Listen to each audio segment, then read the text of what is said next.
Bismillahirrahmanirrahim. Assalamualaikum warahmatullahi wabarakatuh.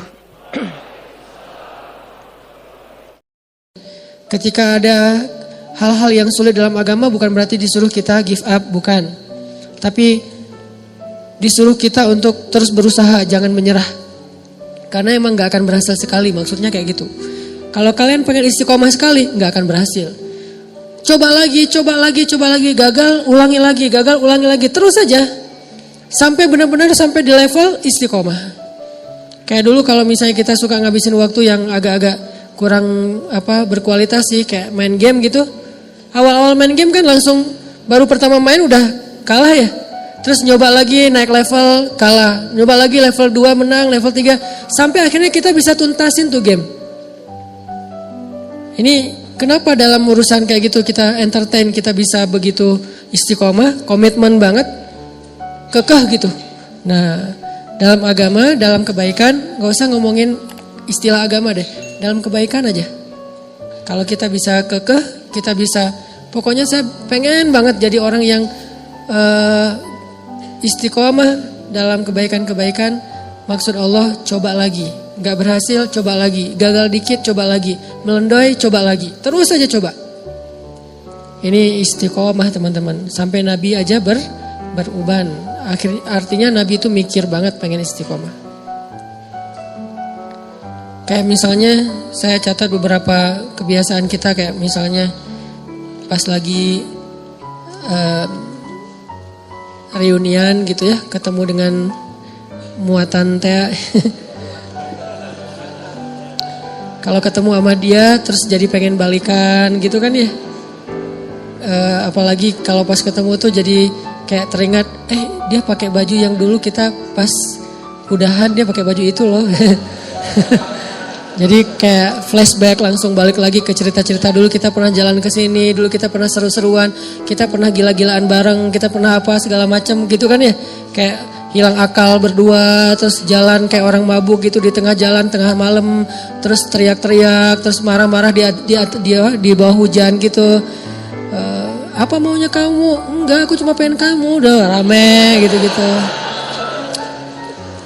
Terus jadi kegoda nih pengen balikan. Nah, istiqomah adalah pokoknya saya udah azam, bertekad saya nggak akan balikan kecuali dengan cara halal. Itu istiqomah tuh. Dia kayak ngasih harapan lagi gitu. Mulai akun lo apa sih, gue pengen ngefollow. Mulai ada cari-cari harapan, ngasih-ngasih harapan gitu. Mulai caper-caperan, mulai basa-basi lagi. Ada sinyal-sinyal pengen balikan. Tapi kita tahu dia gak mau serius. Arti serius dia gak pengen halal, cuman pengen seru-seruannya doang. Berarti istiqomah di sini adalah saya gak bakalan balikan kecuali dengan saya terima nikahnya kamu. Kamu ambil deh cincinnya, pakai Bruno Mars lah pokoknya. Marry you. Kalau lo pengen balikan, ya udah ambil cincin ini, kita nikah aja. Terus habis itu kita bisa seru-seruan, gila-gilaan habis nikah. Nah, ini namanya istiqomah nih. Gak mau balikan kecuali dengan cara terhormat.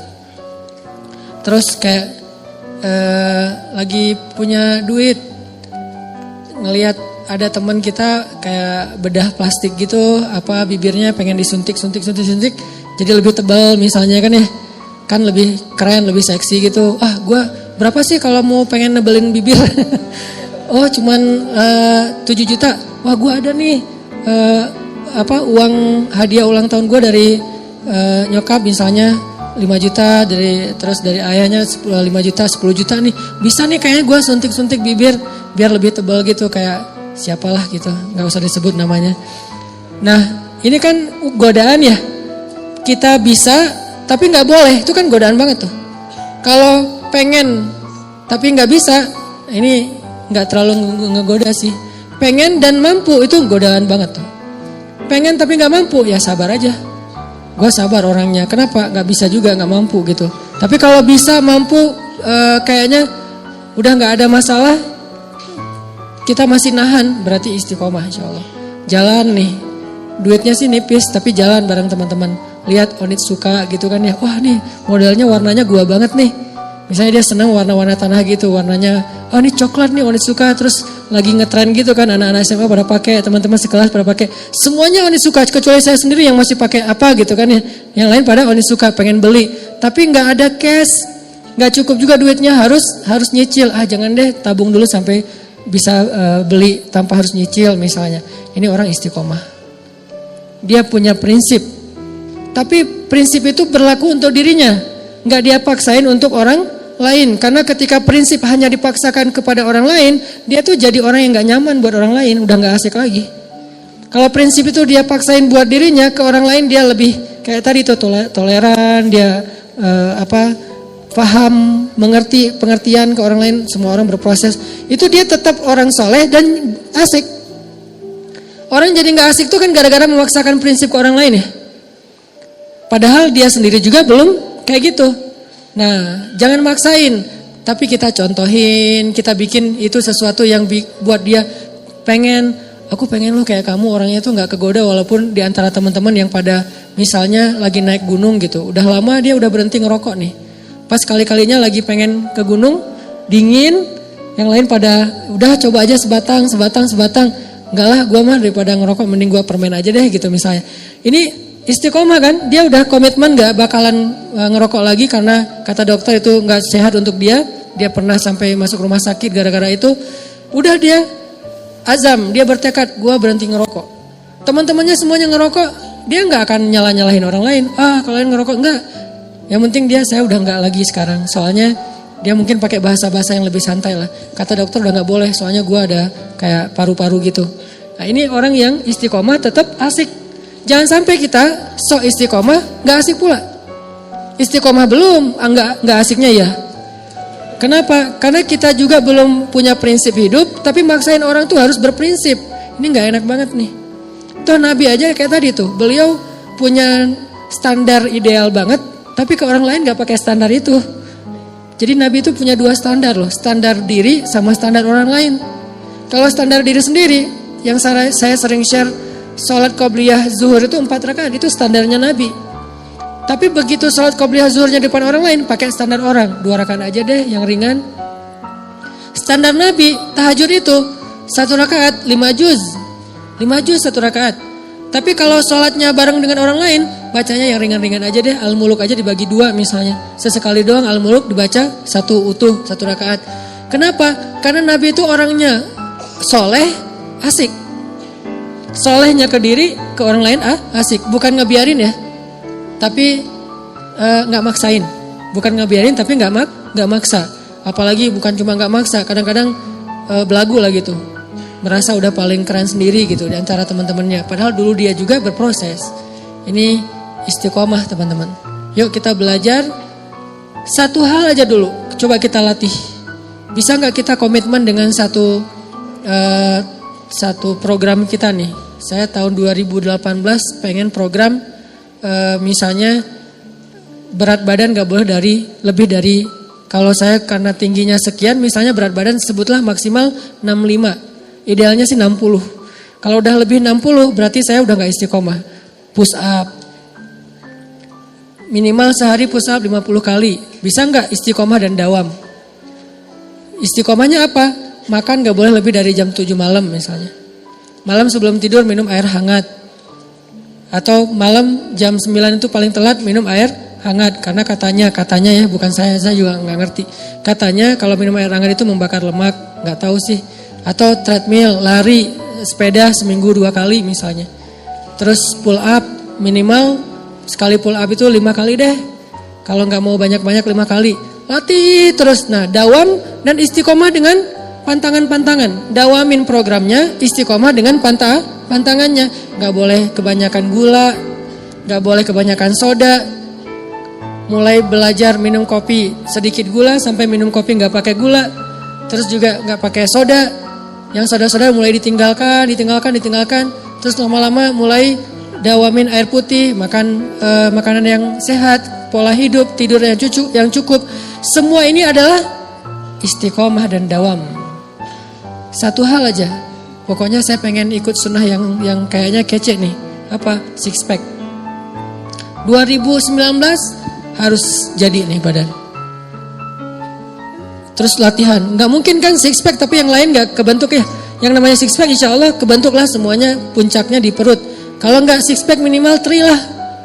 3 juga udah cukup. Atau kalau nggak 3 juga minimal nggak offset lah. Rata gitu ya nih. Bisa rata aja udah keren banget tuh. 2018 gue pengen rata. Mungkin badannya tuh nggak sekeren Adirai, tapi minimal bisa dibilang otot gitu. Nah ini jalanin, dawamin programnya, istiqomahin pantangan-pantangannya. Satu hal aja. Kalau mau ngomongin hal-hal yang sifatnya sunnah tapi kece gitu. Kalau mau sunnah yang lebih bold dan gak usah diomongin ke orang lain, pokoknya 2018 gue pengen hafal 5 juz. Ini bold ya, bukan yang lebih entertain. Buat sendiri aja, pengen 5 juz. Gak usah diumum-umumin, gak usah posting 2018 5 juz. Ngapain diposting? Ya kayak gitu-gitu. Kalau yang mau diposting banyak main, banyak manfaat, gak apa-apa posting. Kan gak ada riak juga kan? Wah main riak, gak apa-apa kalau main riak mah ya. Tapi kalau saya posting banyak tilawah, banyak salawat, agak-agak gimana gitu. Karena saya ngerasa belum banyak tilawahnya. Masa saya tilawah misalnya sekali sejuz sehari, bilang banyak. Sementara guru saya, anggota dewan di Jakarta tuh sehari 10 juz. Dan itu dari sejak kelas 6 SD udah kayak gitu. Sehari 10 juz, murajaah hafalannya. Berarti 3 hari khatam, 3 hari khatam. Beliau baru boleh bikin tagline banyak tilawah. Dah kita baru 1 juz gak usah bikin banyak tilawah. Udah aja yang realistis lah, banyak main tapi jangan banyak dosa. Karena kalau main riak gak masalah, gak akan menggugurkan pahala main ya. Ustaz, jangan riak tuh dengan main. Emang pahala gitu. Kalau niatnya untuk dakwah mungkin pahala, tapi setidaknya amanlah dibandingkan ibadah. Coba 2018 saya pengen 5 juz. 5 juz itu setahun, jangan dikejar sebulan, gak bakalan jadi tuh. Kecuali kita benar-benar fokus tinggal di pesantren yang hafal Quran, kayak nggak ngapa-ngapain. Kalau normalnya mah untuk kita lebih realistis setahun deh 5 juz. Mumpung saya masih 19 tahun nih, target nikah 24 tahun, ada 6 tahun kan? 6 tahun setahun 5 juz. Jadi tuh akad nikah Qul a'udzu birabbin nas. Wah gitu doang. Jangan lupa ini ayat surat terakhir yang saya hafal dari Al-Baqarah maksudnya. Bukan Qul a'udzu birabbin nas baru mulai ya. Qul a'udzu birabbin nas itu udah selesai. Maharnya apa? Seperangkat alat sholat. Maharnya apa? 1 gelang, 1 cincin, 1 rumah, 1 mobil. Ditutup dengan surat An-Nas. Daripada ditutup dengan surat Al-Baqarah, Alif Lam Mim misalnya. Surat An-Nas. An-Nas setelah dia menghafal dari Al-Fatihah sampai Al-Falaq, ditutup dengan An-Nas. Bisa tuh 6 tahun, setahun 5 juz, dibagi per bulan, dibagi lagi per hari. Itu dawam. Jadinya sedikit banget, enggak Ustaz, enggak keren Keren kalau dawam. Kalau cuma sehari enggak keren emang. Tapi kalau dawam itu keren. Makanya ketika ada sahabat nanya ke Nabi, "Ya Rasulullah, ayyul amal ahabba ilallah?" Amal apa yang Allah paling suka? Apa jawaban Nabi? Adwamuha wa in qallat. Yang paling dawam walaupun sedikit. Yang paling dawam itu artinya konsisten. Kalau istiqomah itu artinya komitmen. Yang paling dawam walaupun sedikit. Sedikitnya misalnya coba 5 juz bagi setahun. Saya belum pernah bagi. Anggap aja sehari ngafalnya cuma 2 baris atau 3 baris. Sehari cuma 3 baris. Nggak seru kurang keren. Teman-teman saya tuh sehari 1 halaman. Jangan lihat sekarang, lihat setahun. Ketika itu sudah dawam, itu jadi keren di mata Allah. Malah kata Nabi itu amal yang Allah suka banget. Coba bikin program, gak usah banyak-banyak, tapi targetnya dicicil. Jadi bikin program cicilan, jangan bikin program cash dalam amal soleh. Saya pengen nyicil hafal Quran, saya pengen nyicil tahajud. Gimana nyicil tahajud? Mulai dari target saya tahun ini tahajudnya lengkap 11 rakaat, dimulai dari jam 3. Nyicilnya dari jam 4:04. Kan azan jam 4 misalnya 30. Ada waktu 15 menit. Salat tahajud apa Ustaz? Witir dulu 1 rakaat. Beberapa minggu, asal bisa dawam aja nih. 2 minggu setiap malam bisa witir 1 rakaat. Itu keren loh. Daripada semalam 11 rakaat, 3 juz, besok enggak. Sebulan kosong. Enggak gitu. Mending gua 2 minggu ke depan sebelum sholat subuh wajib witir 1 rakaat deh. Gitu aja. Witir 1 rakaat. 2 minggu tuh witir 1 rakaat. Allah tuh sayang banget sama kita. Minggu ketiga mulai witir 3 rakaat deh. Bulan berikutnya tambah tahajud 2 rakaat, witir 3 rakaat. Mulai bangun jam 4, mulai bangun jam 4 kurang seperempat, mulai setengah 4, mulai setengah 4 kurang, mulai jam 3. Jam 3 udah mulai normal nih, jaga tren itu tuh. Kalau udah dijaga setahun, insya Allah itulah amal yang paling disukai Allah. Baru disebut ahli tahajud. Kalau belum, namanya bukan ahli tahajud, pernah tahajud.